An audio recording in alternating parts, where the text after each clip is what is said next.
America is the real old world and the Holy Land of the Bible. Watch. Utah is Yuta or Judah. The Dead Sea is Salt Lake. Nile means great river in Greek. The Mississippi is the Nile or the Euphrates, the great river. Since Canaanites inhabited the Holy Land, Sedona is Sidon, Sidona, which is why Phoenix is Phoenicia. Lebanon and Nevada mean the same things. The real Mount Seir is Mount Whitney in the Sierra Nevadas, which is the tallest point in the lower 48. Exodus took place in America. The Baja Sea is the real Red Sea, which looked like this.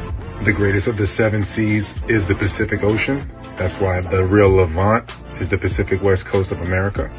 That's why the largest cedars are in the Pacific Northwest, which makes sense for the lumber needed to build Solomon's Temple. Perfect trunks for lumber.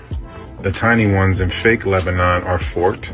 They can't be used for lumber as efficiently. The Nile of the fake Egypt today doesn't match the description in Isaiah, but the Mississippi does with its 7 main tributaries. The Nile flows into the Egyptian Sea, not the Great Sea. That is why the Mediterranean cannot be the biblical Great Sea. Hebrew artifacts were found throughout the country. They are commonly discounted as fake, but nobody today speaks Paleo-Hebrew. As stated before, Canaanites were throughout the Holy Land, and we see a common Canaanite root through all these alphabets or aleph-bets. This is why Spanish, Latin, Hebrew, and Arabic all have similar roots. Hard to tell apart in cursive. Speaks for itself. Allah, Tau, and Om, all the same geometric shapes. Perspective. Latin is inverted Arabic, more apparent in cursive.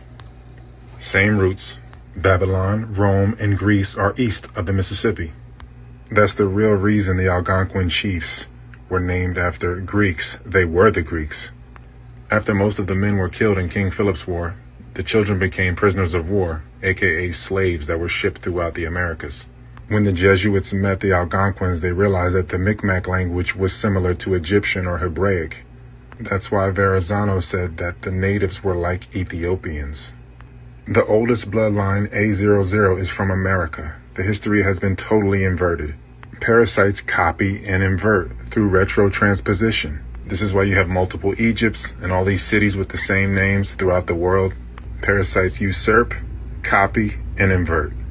Parasites live in loops, and they keep the host in a loop. Parasites need inversion, manipulation, and inbreeding to exist. The Bible is the script, or the scripture, of the loop. It reveals all the events in the timeline of the loop.